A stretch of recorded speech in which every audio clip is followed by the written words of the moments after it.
So this is the first reason why Allah said it's for him. This is the first reason why Allah says for him, because the slave, when he worships Allah subhanahu wa ta'ala by fasting, he leaves all of the foundations of his desires. The second reason that the ulama have explained, when Allah subhanahu wa ta'ala says regards to the person fasting, that the fasting is for him subhanahu wa ta'ala, is that Allah is telling us that the fasting person is more capable of having sincerity. It's more probable that the person who is fasting will have sincerity. Because it is possible that anyone who is fasting in the month of Ramadan can go in a shed, underneath a blanket, and eat Mars bar, whatever. It is possible that he can do this. But he knows that Allah is what? Watching. So this breeds sincerity. So he could eat any time in secret, but he doesn't because he's fasting. And this is why Allah subhanahu wa ta'ala says, فَإِنَّهُ لِي. فَإِنَّهُ لِي. And then this brings us to an additional benefit of fasting. In that fasting helps us, train us to become sincere to Allah subhanahu wa ta'ala. To have ikhlas because of these traits. And in that, we're protected from the wasawis, from the whispers of shaitan. As Allah subhanahu wa ta'ala mentioned, that shaitan said, فَبِعِزَّتِكَ لَأَغْوِيَنَّهُمْ أَجْمَعِينَ إِلَّا إِبَادَكَ مِنْهُمُ الْمُخْلَصِينَ. As Allah subhanahu wa ta'ala mentioned, the promise that Iblis, the promise that shaitan made, he said, by your honor, Allah, I will lead all of the children of Adam astray. I will deviate all of the children of Adam, except for your sincere slaves. Except for your sincere slaves. So in Ramadan is a time to be trained and having ikhlas.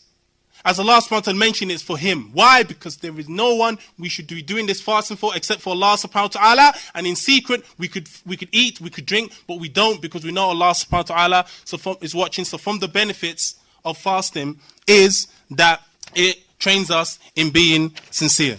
It trains us in being sincere. Another benefit of fasting is from the hadith of Sahal ibn Sa'ad, the first one that Abu Hurairah hasn't narrated. The hadith of Sahal ibn Sa'ad radiyallahu ta'ala anhu, and in Nabi sallallahu alayhi wa sallam, قال إن في الجنة بابا يقال له الريان يدخل فيه صائمون لا يدخل منه غيرهم. In a hadith of Sahal ibn Sa'ad radiyallahu ta'ala anhu, that the Prophet sallallahu alayhi wa sallam said that in Jannah, that in paradise, there is a door. There is a door that's opened. And the only people that enter this door are the people who fast. A door specific called Rayyan. A door called a Rayyan, which is specific in paradise for the people who are fasting. And in another narration that Sheikh Nasser made sahih, is that after the people of fasting have entered this door, the door is locked. Nobody else enters this door except for the fasting ones. Why? Like Allah subhanahu wa ta'ala mentioned, they're fasting for him. They've left their food. They've left their drinks. They've left their relations, these desires for Allah subhanahu wa ta'ala. Which is why Allah subhanahu wa ta'ala says, Kulu washrabu hani'an bima aslaftum fil ayyamil khaliyah. Allah subhanahu wa ta'ala says, regards to the people in paradise, eat, drink as you like. Eat and drink as you like. For that which you have left in those days before, i.e. in this world. For your leaving of drinking in this dunya. For your leaving of fast of eating in this dunya. For your leaving of relations in this dunya. Allah has something prepared in the hereafter. And the ulama of tafsir, like Mujahid, said that this was revealed also for the fasting people. Drink, eat as you like, for that which you have left before. That which you left behind before for Allah subhanahu wa ta'ala. This was revealed, as Mujahid rahimahullah ta'ala mentioned, for the fasting people. Which is why the Prophet sallallahu alaihi wasallam mentioned in a hadith, by who, Mashaykh? Abu Hurairah again, that the Prophet sallallahu alaihi wasallam said, ذَلِكَ لِأَنَّ لَنْ تَدْعُ شَيْئًا لِلَّهِ إِلَّا غَيَّرُ أَوْ أَوَّضَهُ إِلَّا مَا هُوَ أَفْضَلُ مِنْهُ. That the slave, he doesn't leave anything for Allah. He doesn't live in this dunya, those things that Allah has made haram. He doesn't live in this world, these things that Allah has made impermissible, except that Allah replaces that which is better. Kulu washrabu. Drink as you like. Haniyan, in tranquility. For that that which we left behind in obedience of Allah subhanahu wa ta'ala, by leaving that which Allah told us to leave. So isn't this, ya ikhwan, a virtue of Ramadan? It's the month where forgiveness is there. It's a month where there's mercy. It's a month where Allah subhanahu wa ta'ala opened the gates of Jannah's open, as the Prophet sallallahu alaihi wasallam mentioned. It's a month where the gates of hellfire are closed, as the Prophet sallallahu alaihi wasallam mentioned. And it's a month where the Prophet sallallahu alaihi wasallam said, as-siyamu junnah, that fasting is a protection from hellfire. Fasting is junnah, from Jannah, which means to conceal. The word Jannah comes from the three words and letters in this world. Jannah comes from something that's concealed. So we have jinn is concealed from this same three forms. We can't see it. Jannah is concealed. We can't see it in this world. So therefore, the person who is a fasting person, he will be protected. He will have a shield from hellfire. He wouldn't be concealed from hellfire. This is a virtue of fasting in the month of Ramadan, ikhwan. These are a few of the virtues. But now it's time for us to reflect.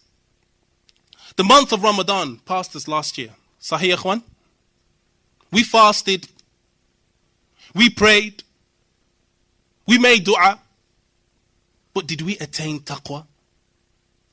Allah subhanahu wa ta'ala said, Ya ayyuhalladhina amanu, kutiba alaykumus siyam, kama kutiba ala alladhina min qablikum, la'allakum tattaqun.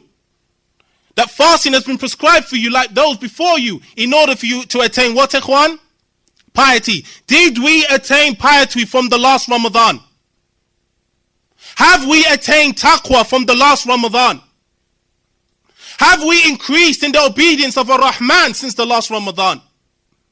Have we increased in seeking ilm, seeking knowledge since the last Ramadan?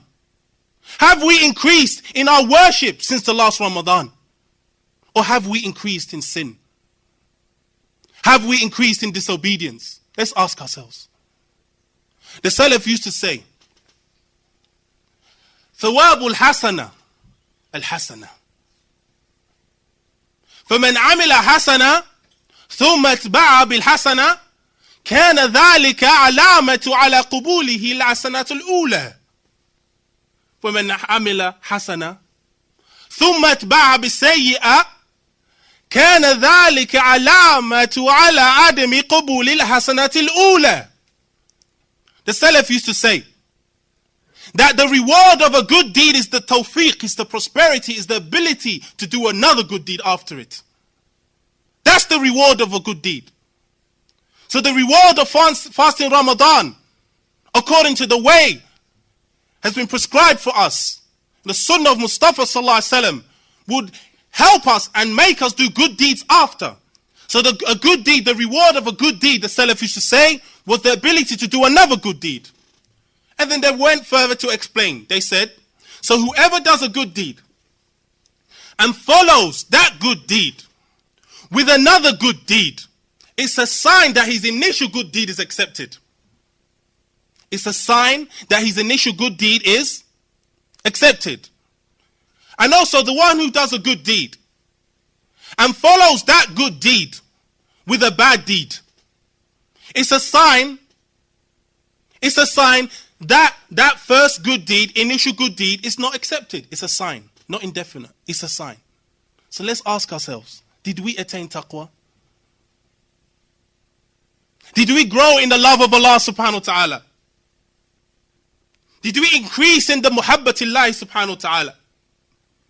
Did we follow the way our Salaf in their racing to love Allah subhanahu wa ta'ala?